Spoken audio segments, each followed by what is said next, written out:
The building behind me is the Royal Courts of Justice here in the Strand in London. The entire building is filled with flying disc symbolism and Masonic symbolism. Many years ago there was a case here at the Royal Courts of Justice concerning a gentleman who was so concerned about certain things he had seen built into a London building that he brought the matter to the Royal Courts of Justice. Now this man was publicly ridiculed by both the judge and the British media. The judge said to him, "You are a little man who has stumbled upon something far bigger than you can possibly comprehend." And I believe what he stumbled upon was all the UFO symbolism built into all of these buildings in the UK, which gives away the fact that the British government and all the other governments in the world are in fact in league with Satan and the fallen angels, plotting the downfall and death and destruction of all mankind.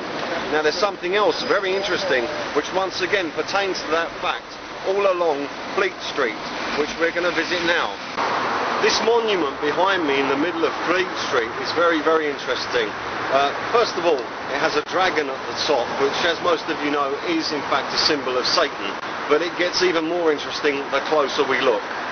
At the bottom of this monument we have two very well-known figures, Gog and Magog, the giants from the book of Revelation, who will do battle with God Almighty himself at Armageddon.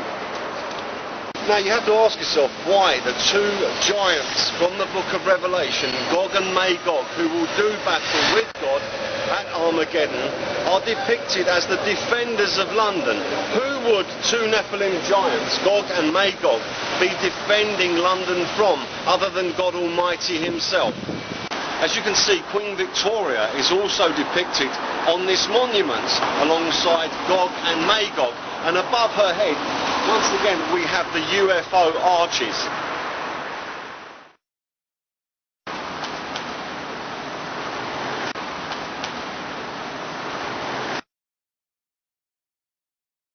The whole statue here is covered in Masonic symbolism and Satanic symbolism and has a monarch of England alongside Gog and Magog, the enemies of God and all mankind.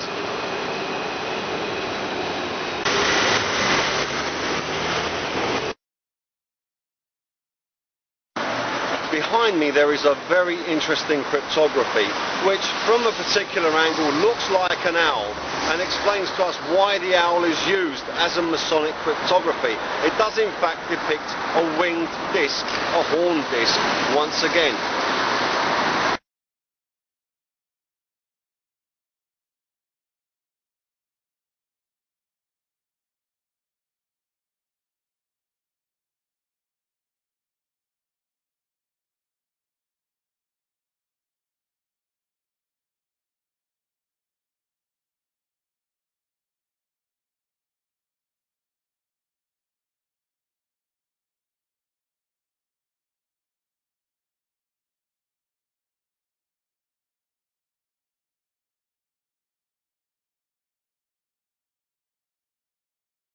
Most of the buildings surrounding the area of the Royal Courts of Justice are in fact barristers' chambers, and these are all buildings which go to serve the running of the court. Now many of you may not know that when you go to see a barrister you're actually going to see a judge, many of them High Court judges. So you're not just seeing someone who is acting on your behalf to represent you, you're actually seeing someone who is in fact judging you. Behind me, as you can see, there is UFO symbolism. There's a half dome and two full discs behind that. Once again, these are barristers' chambers. They are all Masonic symbolism throughout the entire area. Once again behind me we have more cryptography pertaining to winged discs and flying reptilians.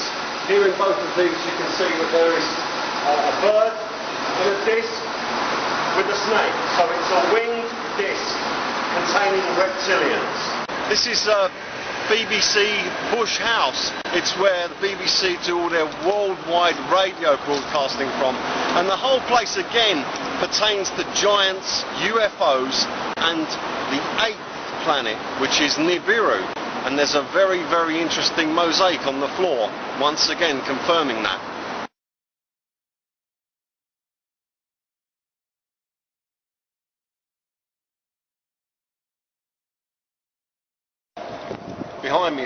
famous Gherkin building in London.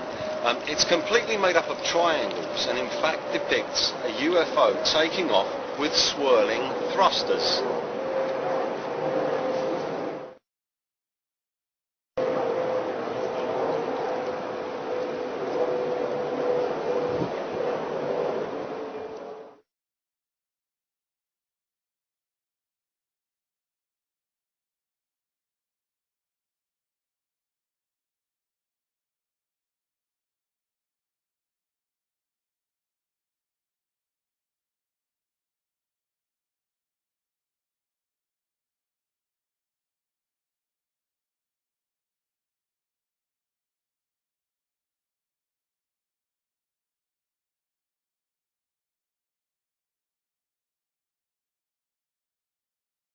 Now you have to ask yourself why the two giants from the book of Revelation, Gog and Magog, who will do battle with God at Armageddon, are depicted as the defenders of London. Who would two Nephilim giants, Gog and Magog, be defending London from, other than God Almighty himself?